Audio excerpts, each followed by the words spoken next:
Peep, peep, peep. Wir haben's alle lieb. Hello, my name is Tommy Ruby. You're listening to BBC Sounds.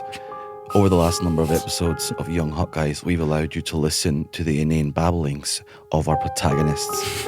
But since the last episode aired, a number of explosive allegations and revelations have been made that have changed the case completely and blown it wide open. Myself and my colleagues here in BBC Sounds are investigating the cruel torture and mistreatment of audience members. I'll take it from here, Shane. Yes, there was a concert on the night. It was Sunday, and audience members said they felt absolutely victimised. Victimised is the word to use. Some of the comments were just kind of chalked down to a bit of banter. But if we listen back now, previously on Young Hot Guys, I've got a guy tied to a radiator in my house.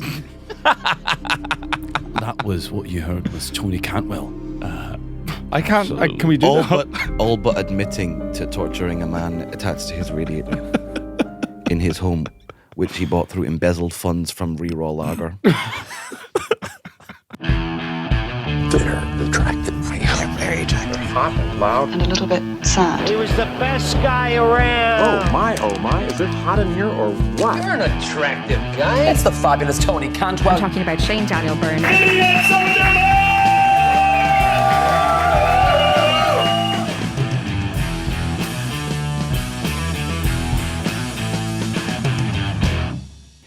Dear Santi, it's Shane And Killian. And Tony. the Young Hot Guys. We have been such good Young Hot Guys all year, and we know Christmas is the time for us getting stuff from you. How about you fill our stockings this year with 8 delicious cans of Re-Raw. Re-Raw. Irish lager. It's the only thing on our list. Santa, can I please have a can of Re-Raw in my stocking, please? Santa baby. And remember, when Santa comes to your house, what's a real nice thing to do is to leave out a little cookie and a nice can of Re-Raw. A nice cold can of Because Re-Raw. that's what Santa does. He doesn't want stodgy stuff. He wants a light and fresh Wicklow brewed lager. Exactly. And it's only 4.5%, so we can probably still drive. And again, oh yeah, 440ml can. 440ml can, so Thank you, Re-Raw Irish Thank you. lager. thanks Re-Raw for sponsoring Santa the podcast. Claus. At Re-Raw Beer on Instagram. Love you, Santa. Notice bonus episodes of the podcast that you can listen to right now. You can get more of this where we talk to the real diehards, the bonus episodes. You go to Headstuff Plus, you can become a member. Headstuffpodcast.com. That's it. And to become a member, it's only like €5. And you know what? There's a 2-week free trial right now as well. It's a You 2-week can free actually trial get right now. and get the stuff. The bonus content is actually good, I think. Yeah. I know the podcast is supposed to be good, but I do think it is funny. What funnier. can you even get for a €5? You can't even get a pack of like Cadbury's Twirl Bites for a €5 now, practically. Oh, that's the way it's gone. That's the way it's gone.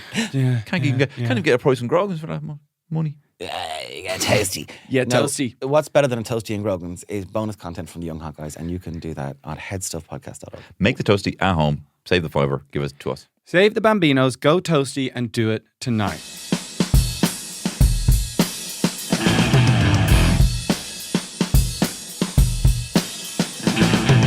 How was your gig in Cork? How do you I did 2 find? gigs. Did you stay overnight? in City Limits? I stayed overnight. Yeah, really nice. But the first one was on the same night as the toy show was on. Oh wow! Does that date this podcast if I say that? I don't know. So it was a Not bit at all. difficult because there was barely anybody there. We're still because talking about it. Everybody was watching the toy show. So it was like literally everyone watches the toy show. So the few people who were there, I was like, oh, what even are you? You know what I mean? Hardcore fans of Shane Daniel Byrne. Hardcore. No, they weren't. They were all strangers to me. But I am You coming don't back to Cork personally in the know all Everyman. your fans. Please, Killian, trying to plug my show. I'll be in the Everyman in May, so please buy tickets to that. If you are in Cork City or surrounding counties, make the trip in. Stay somewhere nice. You know who I saw down there?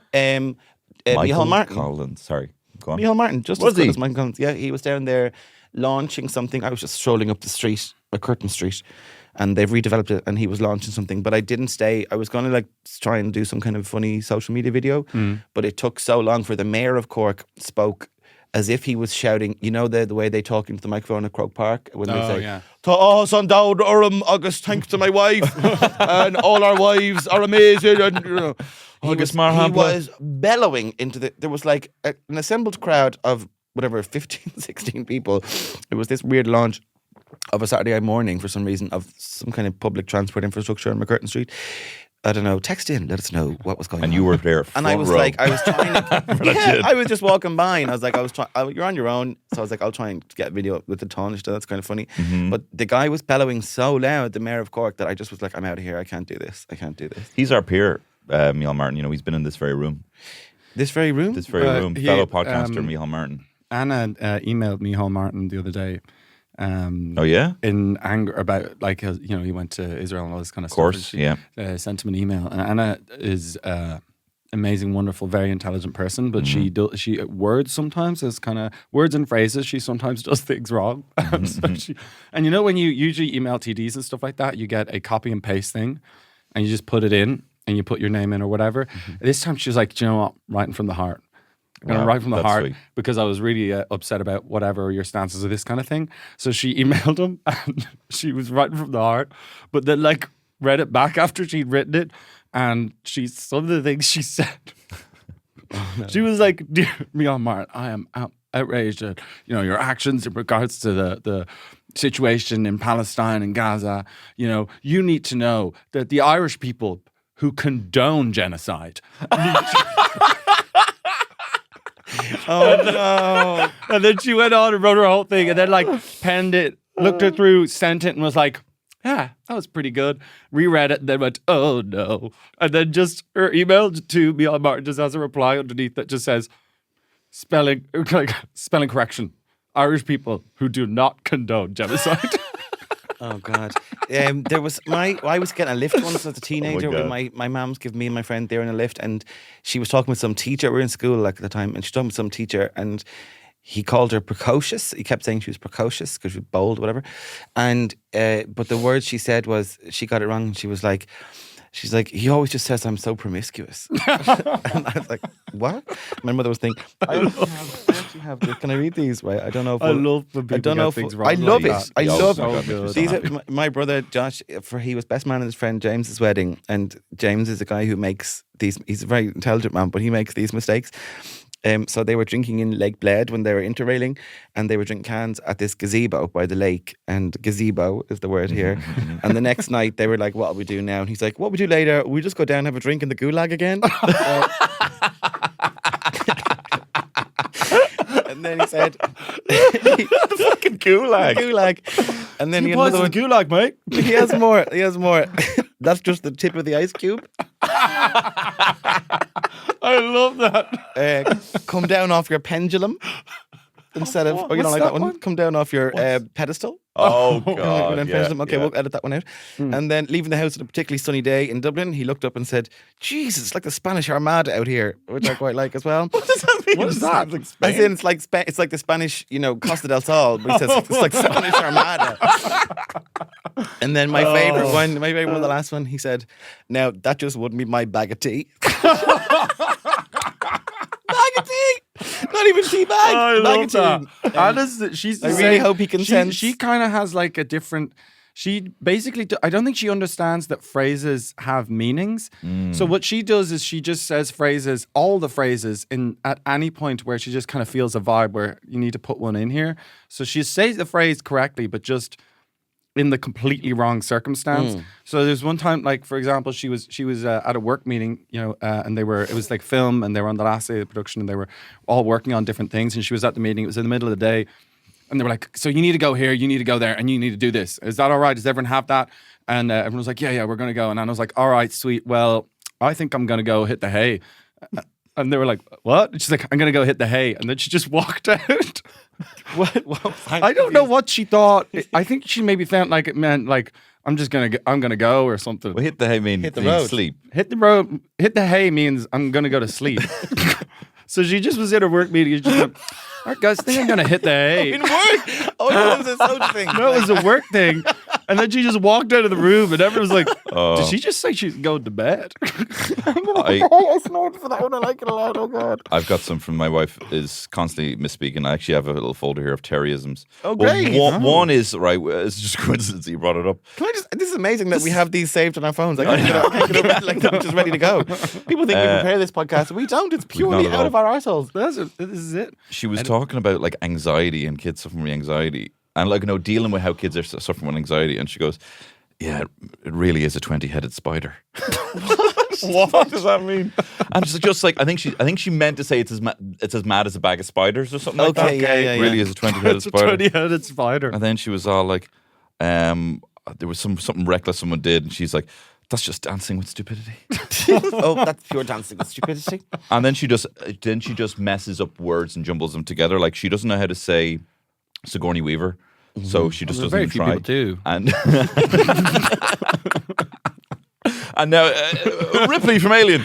But this Adele team, what was it? Adele Dazeem.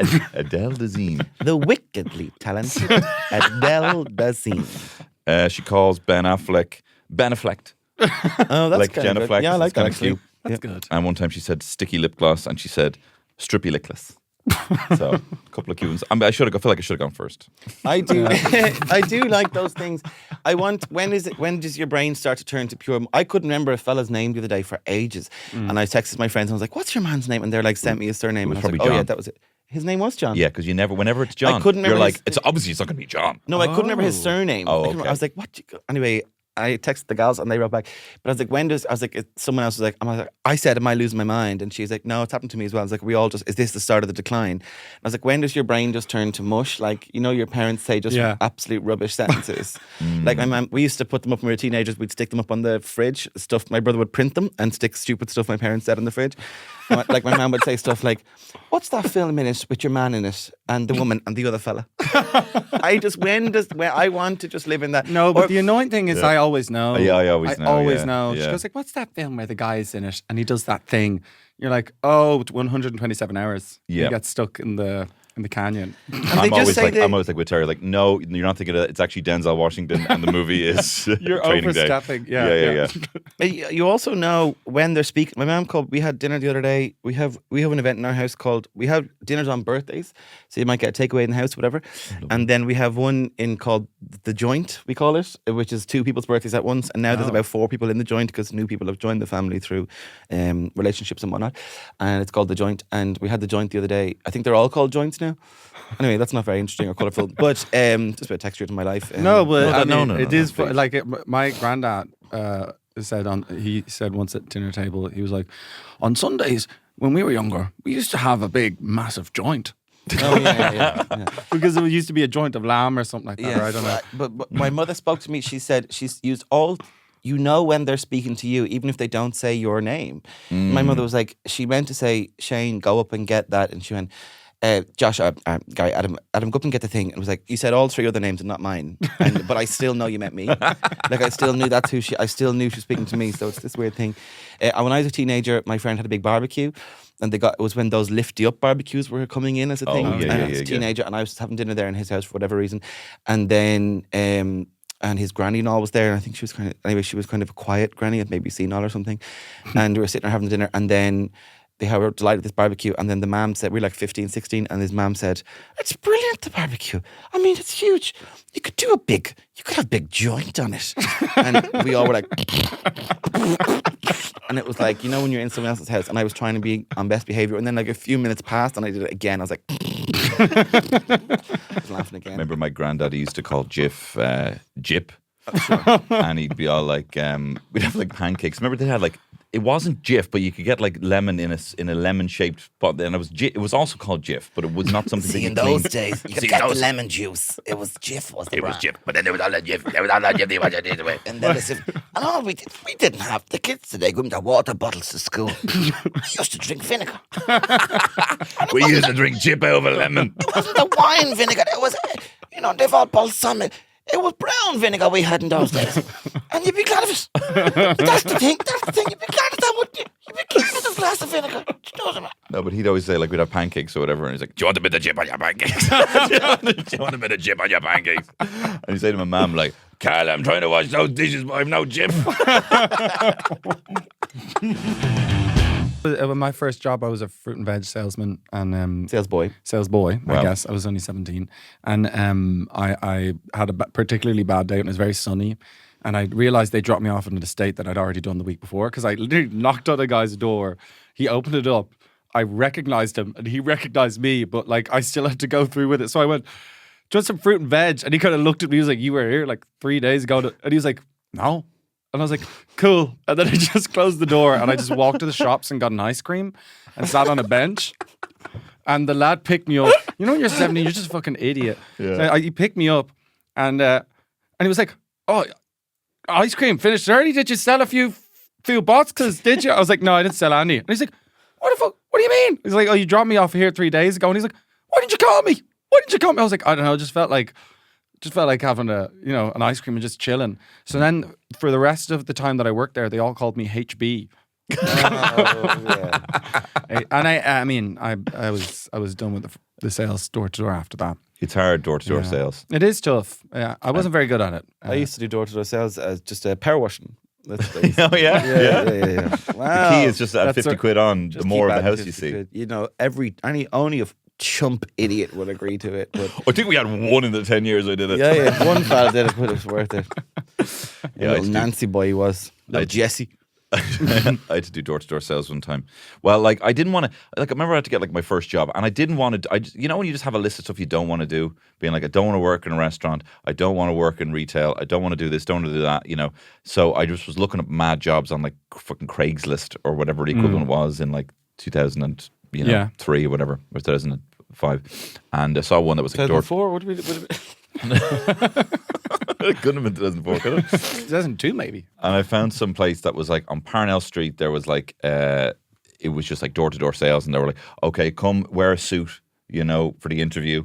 I didn't have a suit, so I spent like €100 on a suit, you know, for this first job I ever had. And then eventually it was just this door-to-door, like selling like Tupperware door-to-door. And I remember they dropped me off in Tala. And it was a day that was like, I'm already in over my head here. Like I'm already in the red now because of the fucking suit. And like I had to like tie my hair up in like a ponytail, and I never wore it up in a ponytail then, and I was really embarrassed. And I opened the door, and this guy I was like, "Do you want any Tupperware?" And he was like, "No." And as he was closing the door, his son shot me in the dick with a BB gun. Oh my god! And I was like, "What happened so fast?" And I was like, "What?" I was like, "I think he just shot me." And the one I was with was like, "It doesn't matter." And I was really sad. And I knew, and my phone was blown up because all my mates were like, "Are you going to the beach today?" Because all my mates were going to the beach. And I was like, "No." And I had to carry these So two. you were wearing a suit and sweltering sweating heat. And then I was like bringing these two like carry like pulley cases because like I'm like the protege or whatever, and the master, she's walking ahead of me. And as I was walking down, I don't know why, but all my mates drove by in the car. Oh no! On the way to the beach. And they were like, and I could hear them laughing. Holidays. And I actually cried. Like, Hey, there's actually Tony. was like, actually crying. Actually physically crying. Yeah. Are you crying? No, it's just sweat from the heat. Sweat. My eyes get hot. Door-to-door sales is so hard. Yeah, it's it's so tough. like we used to make it fun. We would do a game. It's just the funniest game ever. I mean, you should just do it on your own if you go into a shop or something like that. But just walk, like we would call to the door, two of us, and it would be a dare. Whoever talks first loses. Oh, that's so good. So you open the door, and the person goes, "Yes," and you stand there and just don't say anything. And then I was like, you'd start gesturing and kind of go, so. And then you'd point to them, and then they'd point to you. It was so funny. Top salespeople. Yeah, I mean, we Yeah. didn't sell anything. Yeah. I remember just like you're a kid. They're obviously not going to buy stuff unless they feel very sorry for you because you're just a child and like haven't done any research. And they'd be like, "So the fruit and veg, like where's that coming from?" And I'd be like, "Oh, Van. I don't know. Like they just get the box. It's a box. It's a box of fruit and veg." Where'd you get the potatoes? A tree? I was like, Potato tree? I really didn't. They're like, "What's in it? What's it? What kind of stuff do you get inside it?" Fruit and veg. Like, it's got all that. Shut up. Do you want it or not? Shut up. Yeah. I do like that the healthy disdain that young people have for those early jobs where you just really just I don't care. I worked in my auntie got me a job in the central bank, And I worked in Central Bank. The summer I did leave cert, and then it was like just for 6 weeks or something. And I worked in Central Bank, and then I had, over the 6 weeks, I had 1 day and a half annual leave, right? So I had taken that, and then I really wanted to go to Sligo. So I was like, everyone's going on Friday, so I just didn't go in. I was like, fuck it. What's the worst that could happen? I was like, I just didn't go. And then on Monday, I didn't ring, didn't say I'm not coming in. And then on Monday, I was like, morning, whatever, morning, Deirdre.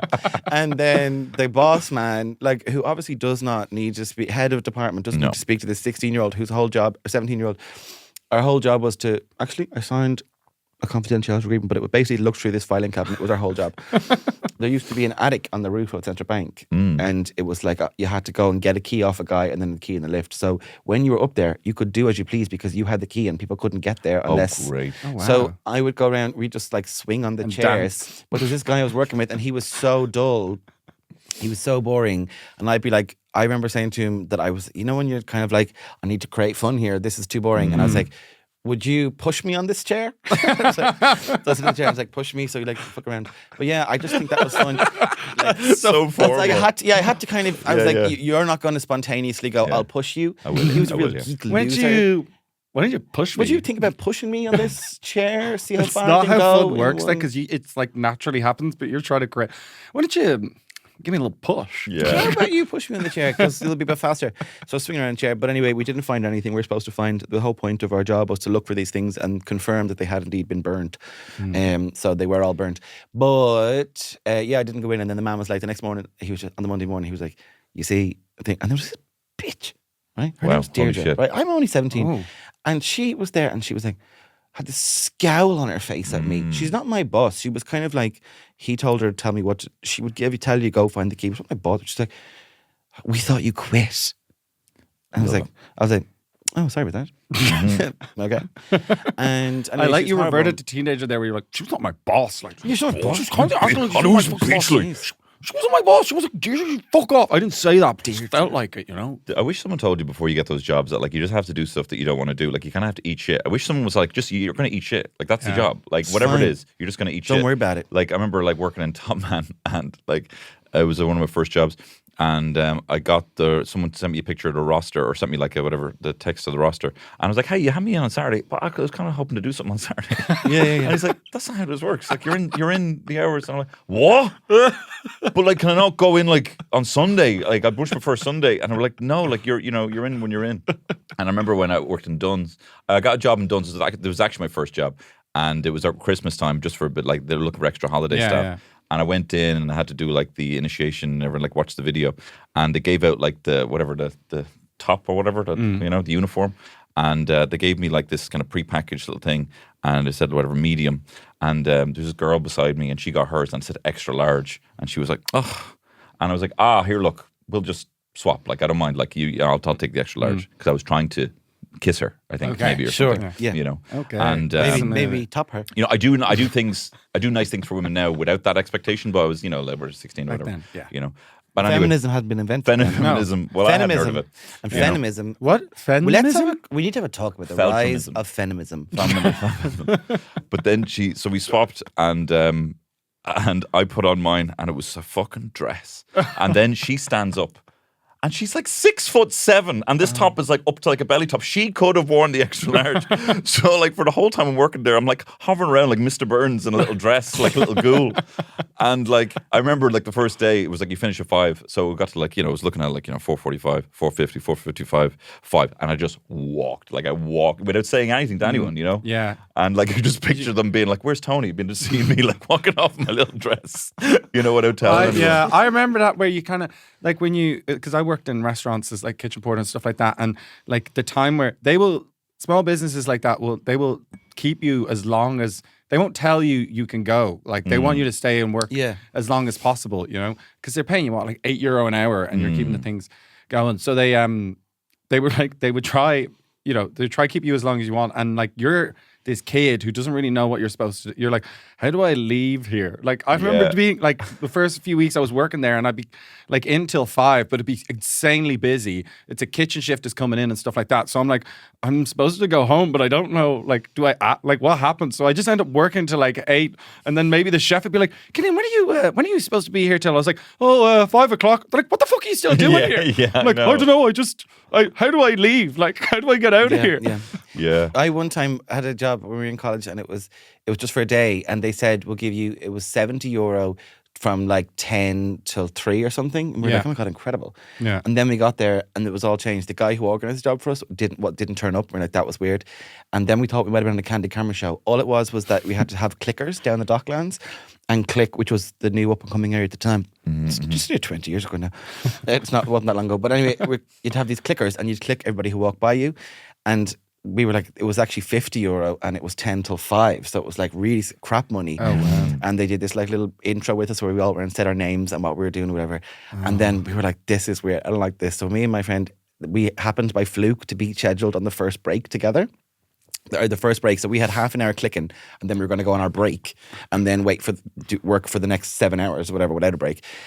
And then he texted me and we couldn't even stand together. And we were standing different parts of the thing. And he texted me and he said, do you want to leave? And I said, yeah, let's go, right? So he came running down. Someone else comes over and takes your clicker. And he came running down and we sprinted away from the things. And then it was the most wonderful game, the most wonderful day. So we were left, right? And then we stopped answering the phone calls to them and said the phone wouldn't work. And then we knew some other guy was called Niall, right?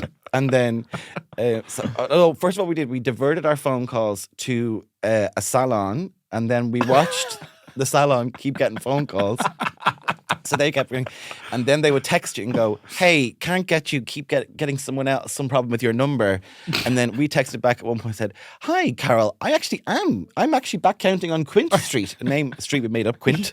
And then she was like, there's no control point on Quint Street. And we were having the absolute best day of our lives, And then she said, every time I ring you, I get a salon. And we said, every time I ring you, I get Niall. It was just some other guy we didn't even know. It was absolutely brilliant. And I had this voicemail from the man in charge, and I think he was like the CEO of the whatever the company who do this thing, and I had this thing, and it was so I kept it for years on this phone. It was like, Shane, where are you? You're 20 minutes late for your control point. Come on. And we would play that at parties, play it in pubs. What was this business? Clicking. I guess it was just about what's the footfall in the Docklands, the Dockland Development Authority, all that. Busy day today. Yeah, loads of people. Yeah. What's But you click. I don't know how they. It finger seems to thumbs be are an sore. inexact science to me because like When you get to 500, you can stop. just clicking them, but you'd click the same person. Yeah. I don't know. Anyway, but it was really, really great fun, and I would recommend Worth any young great. people Worth 70. do a bit of work, but also fuck around. It's great experience. We got no money, obviously, because we quit by running, literally running. What are you into at the moment? Like, what's your kind of like YouTube that you like watching just for your own enjoyment at the moment? What's your kind of personal thing? Not a real YouTube guy. Well, what's your kind of personal thing where you're like, oh, I'm just going to watch the video? Chinese people making things from the source. So I watch this Chinese guy who lives in like the mountains, and there's a little pan flute in the background, and it's like, Oh, I love that shit. And he seems to just be washing pork for ages. And then he literally gets a root and some grass, and he just starts pounding it and grinding it. And I'm like, what is it gonna be? Yeah. And it's just like, what is it gonna be? And then he makes some sort of like lather, and then he scoops the lather off, and then he's like dries it in the sun, and then it turns into dust. And I'm like, what is it gonna be? And then he does more and more and more. Eventually, he's like, instead of lathering it, he dries it, and then he boils it, and then he steams it, and then it's like getting to smaller and smaller and smaller until eventually he puts them into little molds, and it turns out it's draw-on tattoos. He's made some sort of weird diamond chalk thing for Like drawn henna. tattoos. Something like that. And I'm that just any like, good? my mind is exploding.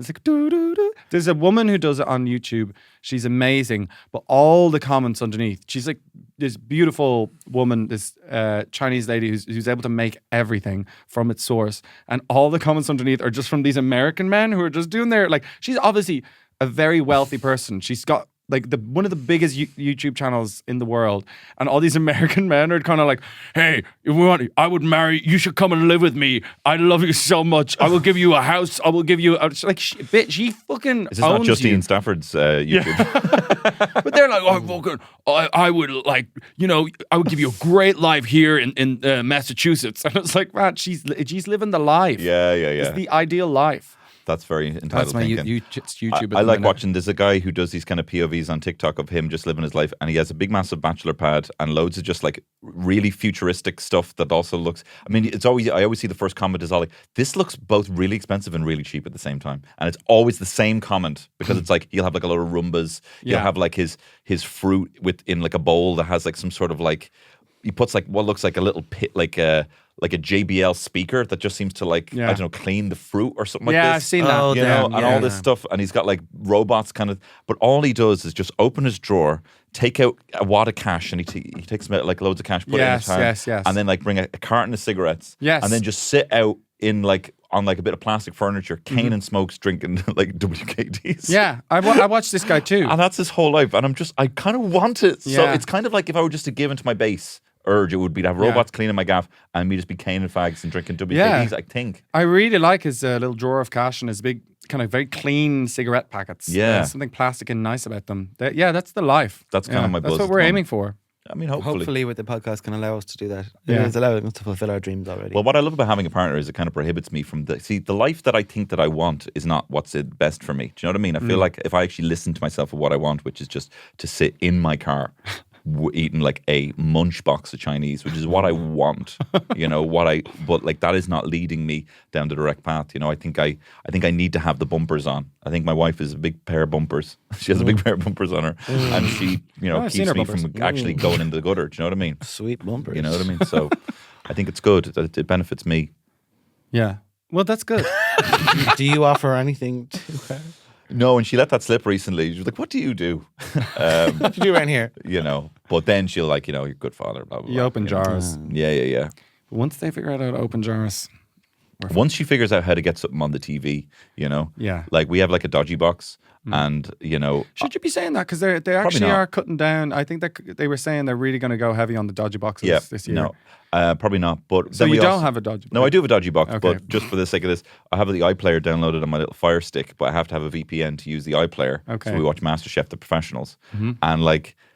So when I go onto the thing, I have to turn the VPN on. I have to search for BBC UK so that it looks like our IP address is coming from somewhere in the UK. And I was just looking at Terry and I was like, does like the Oppenheimer soundtrack just play when you see me doing this shit? You must have no idea. She's like, oh, whatever. So now every time I do it, I play the Oppenheimer soundtrack, you know? But she has no idea. She'd be like, is Game of Thrones on Netflix? You'd say stuff like that. You know what I mean? So like there's a level What a of... moron. Do you know what I mean? So like where it counts, I think I'm very smart and bring quite a lot to the relationship. You know the TV Watching license? TV. I pay the TV license. Do they have me forever now? Even if I like move house, do they like am I trapped? I think they just go... house If by I house. decide one time like to be the protest people and go, I'm not paying it. I will pay my license. All right. Go ahead. Am loads I of people do they didn't. loads of people didn't, but Yeah. if I decide not to renew it, do they like what's going to happen to me? Am I trapped by the TV license? I watch a man, lot. forever? I've watched a lot of YouTube videos of, and they are UK videos, but it's like the TV license person legally can't come into your house or something like that. They're like some sort of They look in your window though. they can look in your window, but you can kind of go, that's not plugged in, or you know, there's kind of ways where you can go, don't have a TV, and they're like, well, can I check? And you're like, no, and they're like, can I come in? No. So you can kind of do, and there's lots of videos of people going, it's my right, you can't come in, all this kind of stuff. Must be so disheartening to like arrive at the door and they're like, I don't have a TV. And The guy was so good who came to my have door to though. in my well, don't do this. Like, how can Everyone- you do this? everyone Everybody has has a a TV. TV. It's like No, saying you don't have one. don't have a heart. Actually, don't have a heart. No, I, saw- actually have something that doesn't have No, a heart. no, we don't have a TV. No. He came to our door. Don't He's have a like, fridge. he was like, don't have a fridge. He's like, well, you just need to go online. Don't have that. Don't have online. Don't have online. Can't read. Fuck off. Shut up. Who are you? I don't even remember what I said a second ago. This means so little to me. That's how their day to day. Yeah, don't live here. Don't. Who am I? I don't know. Yeah. What's your name? No, I don't have one. I'm a ghosty, actually. I saw a video of a guy being really mean to the TV license. No, man, though. I I don't think want that's that. unnecessary. No, you don't want that. But he was so good. He was so good. He played me so quick. It was just like He was like, You're a TV guy. He was like, and what's your name? And I was like, Shane. And he's like, what? I was like, how? I told you when. He was like, no, the surname. And then I was like, oh, you got my full name. Oh Very my God. clever. Oh. Yeah. And then I was like, oh my God. And I was like, no, this isn't my house. And then, which it isn't, I rented. Yeah. And he's like, yeah, but just, no, don't worry. You're not in trouble. You need to get one. I was like, okay. And I just was like, oh my God, now I have to. And then you get a letter addressed, no longer says to the householder. Then it comes to Shane Byrne. I'm like, oh my God, you got me. You got me. Am I being detained? That's all you have to say. Yeah. In any situation. Am I being detained? Am I being detained? Am I being detained? I You're going bright red, you're kind of speaking with like tiny breaths. if anyone has being detained? videos of Irish Am I being people detained? or even UK people doing the American logic of American laws Love in it. their own country, Yeah. send me them. That is I like, love There's that. an you know the way the amazing one. horrible There's a misogynist great love, one, like yeah. Karen gets owned, and it's Yeah. actually like, it's not like a Karen gets owned. It's actually a woman gets a dig in the face, and they're like, ah, she got owned. Yeah, I hate that shit. Like they love it. I want those videos of people who say ridiculous stuff and then just get arrested. Yeah. I There's love a them. Manchester guy who runs around being like, people are like having fags or whatever, having Yeah. smokes. Oh yes. And he just flicks them out. And then like they get like fined. And the guy's like, mate, you don't have to pay that. You don't have to pay that. Yeah. You have to say, I'm Just being walk detained. away. Walk away. Walk Mate, away. walk away. He is pretty And he's like, amazing. what are you though. doing? What are you doing? And the Yeah, litter they warden's get like, paid on stop commission. doing that, please. Yeah. Please get away. Oh, I mean, it's terrible. The poor litter warden It's a private doing their job company. as It's a well. private company. You're not being detained. It's a private company thing that annoys me as well. I agree with him on that. I hate the privatization of everything. There There's should be no there's private- some Lewis there's drivers an also American can't lad detain you. who's in some video of it where some like he's at some protesters doing something bold or whatever, and like he has his American kind of like, we're allowed to do what we want, and then he goes and the police officer comes up to him and she's like I'm gonna need to talk to you right now, and he's like am I being you can't stop me. She's like that's American law. Yes, I can, love. And then she just arrests him. That's great. She's like, no, that's American law. Yeah. I can. And he's like, no, what? No. It's very There's a good. guy in Dublin Airport. It's the Australian or American guy who had like a pepper spray or something, mace or something like that. And he's like, it's not about being carried. And she's like, you're in Ireland. You do follow our laws, all right? So I'm going to confiscate it from you. Yeah. now. She's really, I love it. Shut it down. Yeah, sometimes I'm on the side of that. I remember I got Sometimes caught I'm with on the a spliff in Temple Bar, and the guard came over, and I was like, "Oh fuck!" and I threw it, and then he was like, "What's that?" And I was all like, "It's actually legal spice. I bought it in the head shop," and it's like, "It's fucking hash. I can say it's fucking hash." And I'm like, "I'm out of excuses here." I have a good, like in terms of phrases to get yourself out of situations. Oh, yeah. I have good ones. If you're Just telling in social situations. just in social situations Okay. like that, where am I being detained? Those kinds of things. If you're telling a story in a group of people and the story is just not going well, and you can see people are just kind of like looking at you going, yeah, and kind of looking around and it's not going well, just say, and then I found a tenner. And it works so well. People love when you have found, you're going, and we went to shop and then, and then I found a tenner. People are like, wait, what? You found a tenner? And you're like, yeah, I found it. Oh, unreal. That's class. It works so well. I really recommend use. And another one me and Anna figured out on the weekend, which is really, it works so well, is if you fart in public, Nice. and it's like, kind of an embarrassing situation with people you don't know or something like that, and people go like, oh, did you just fart or something like that? A really good way of kind of turning it into a power situation is you go, yeah, I'm actually feeling a bit sick. Oh, that's good. Yeah, and Powerful. basically people are like, oh, did you just fart? And you go, actually, I'm feeling a bit sick. And then they go, oh, sorry about that. Are you okay? Do you want me to get a glass of water? And you're like, yeah, I'm just feeling a bit sick, actually. I find that one, I'd much rather I just farted. Own the fart. Farted. That is Yeah, but if you it makes a got the noise, though. confidence. Yeah, but If it makes a noise, you can just do this whole like, oh, some lot of duck in people here. can't be pissed That's off a at good you one. if you're sick. So you kind of immediately take you fart on the couch and you're amongst friends and they're about to go, what the fuck you do? And you go, actually, I'm feeling a bit sick. And they go, oh, sorry. It's a diarrhea I don't know if that's a powerful situation or if Yeah, it's more that's like way rolling too over, being like, vulgarised. here's my belly, give it a rub, kind of. that's Anyway, right. if you want more tips on how to just, be the boss, be the alpha, Just fully shit yourself. yeah, you follow through. Don't hold it in. I used to have the instinct, remember when I was young and I'd be trying to come home from town or whatever, you'd be lazy and tired. And I was like, if I just lay down on the ground, I'd get a lift home. Yeah. Police would eventually just Yeah. give you a lift home. They'd be like, if you just lay down and like that Radiohead video, and the people are like, what's wrong with you? Get up. And you're just like, no, I'm lying down here. Someone will eventually the bring you script, home. the script guy. Is that what you're talking about? I was talking about Radiohead. Like some Radiohead. Oh, nice. I thought it was the script when one day you'll wake Going, up. and- back to the corner where are you? he sits Grafton down. Street on a Friday This night. is a mental concept for a song where he just sits down until he becomes famous for sitting down. As if people aren't sitting down all over the city outside And he's not shops. moving. And he's not moving He's until he not goes on TV. Yeah. Here's another good one. Well, I don't know if you do it now as a kind of adult, but when I was a teenager, we used to go to this club called Barcode, and it would always, whenever it would be over, you know, it would take fucking ages to get out. It would take ages to get your coat. So like about half an hour before they were shutting down, me and my mate would start doing wrestling moves with each other on the dance floor, and we'd just get thrown out. And they would also be like, fine, and then we just give them the coat check thing. You know, we could start doing like the sharpshooter, like get my mate in a sharpshooter on the dance floor. Like, all right, you're out. Just wheeling us past everyone. I'm like, me coat, I'll get your fucking coat, come on. And then you just give them the thing. We did that like so many times. And we're out first, we have our coats, did a couple of wrestling moves. I love what a the great name night. Barcode. They were always called things like that, weren't they? And there was a barcode. And there was one called Lime and Dunleary, or like Infinity. They're just That's like, I good. don't know, they're a real Celtic Tiger era I bar like name. those Celtic Tiger pub, the ones like this in hotels where you used to go to Deb's and they would be in like whatever Roach's hotel, but the club be called Liquid. Yeah. Yeah, I like that. My friend Ross got thrown out of Eamon Doran's once, RIP Eamon Doran's, and on his way out he just went limp, and it was the funniest thing ever. We just watched. He was like a rag doll, like Woody from Toy Story, and they were like bringing him out. He found it really hard, obviously, because he's like just went completely limp. He also one time stole Mundy's pint in Whelan's, and it's terrible. I mean, that's bold, That's very bold. but it was very funny. That's very funny. It became like this God. Benny Hill thing. Mundy was chasing him. Like he'd be chasing Mundy was chasing him. Monday was chasing him. He'd go out of screen, and Monday would be wearing the hat, and then they'd run back, and he would be wearing Monday's hat. Yeah. And then Mundy has 2 pints all of a sudden, and they're gone. Poor Mundy. Yeah, No, that's Mundy. terrible. But Well, it was if really you funny. if you have been chased by Monday, please send in your stories. We did get a chance to talk about No, and your tell funny, Monday as well that you haven't. Ask Monday if you are being detained. As well. definitely. You know, he has If to Monday do has come to your other things house to try buy your TV license off you, Yeah. Yeah, and people did send in their favourite times meeting Paddy Casey, but unfortunately we don't have time to read them didn't all get out a this chance. week. Yeah, and the list was long. Thank you so much for listening. Do you have any more dates to plug? Yes. When are we? Yeah, well, I'm on tour in February and March, and I'm all over the country. So do check out my Instagram for that. Someone was asking me about London as well. I'm trying to organise a London show maybe as well. Well, on the 5th of April, I'm going to be performing in Vicar Street. So with my new show Litterbox. So there's other dates to be confirmed, or they're probably already confirmed by now, but we launched the Vicar Street there last week. So please buy tickets for that. Please. Brilliant stocking stuffers.